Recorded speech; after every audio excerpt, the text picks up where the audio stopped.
It was dusk in a quiet chapel nestled behind the stone walls of an old monastery in northern Italy.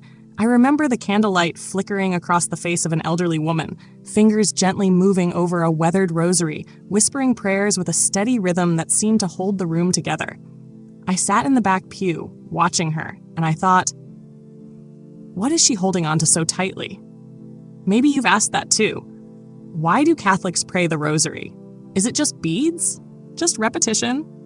Or is it something deeper, something the world can't quite explain, but your soul quietly hungers for?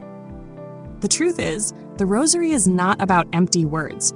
It's about entering a mystery, the mystery of Christ's life through the eyes of his mother. You're not just reciting prayers, you're walking the dusty roads of Nazareth, feeling the confusion of a teenage girl saying yes to an angel, standing at the foot of the cross with her when the world went dark. Every Hail Mary is a step into that story. Every Our Father is a return to the heart of the gospel. You see, the Rosary isn't a devotion that distracts from Jesus. It leads you straight to him. St. John Paul II said, "To recite the Rosary is nothing other than to contemplate with Mary the face of Christ."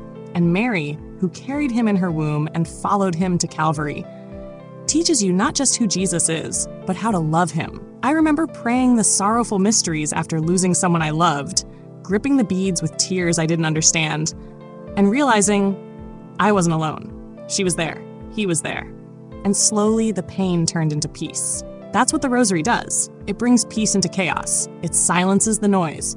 It brings you face to face with the gospel, not on a page, but in your own heart. Maybe that's why the saints called it a weapon, not against people, but against despair, temptation, and fear. Padre Pio called it the weapon for these times. And he was right. We live in a world that is fraying at the edges, but the Rosary ties us back together. With God, with truth, with each other. It forms discipline. It teaches perseverance. When you don't know what to say to God, the Rosary gives you the words.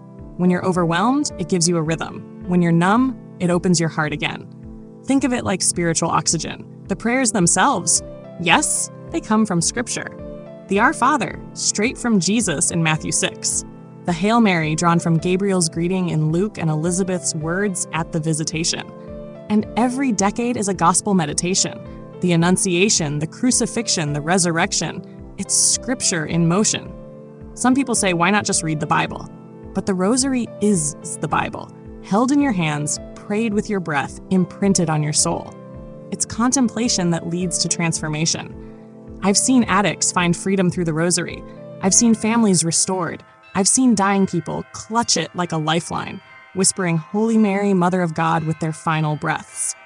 Because deep down, we all long for someone to walk with us to Jesus. That's what Mary does. Not as a goddess, not as a distraction, but as a mother. She prays with you. She points you to him. And when she prays, heaven listens. The Church has always believed this, not because she replaces Christ, but because she brings you to him with the tenderness only a mother can offer. Never be afraid of loving the Blessed Virgin too much, St. Maximilian Kolbe said. You can never love her more than Jesus did. So if your heart is tired, or if your faith feels hollow, or even if you're just curious, pick up a Rosary. Don't worry if you don't know all the prayers. Start with 1 decade. Let the mysteries speak to you. Let the repetition still you. Let God reach into the places you haven't let him touch in a long time. Because he will. Through this prayer, he always does. The Rosary is not for the perfect. It's for the restless, the broken, the seekers. It's for you. And if you're wondering where to start, maybe just whisper those ancient words tonight. Hail Mary, full of grace.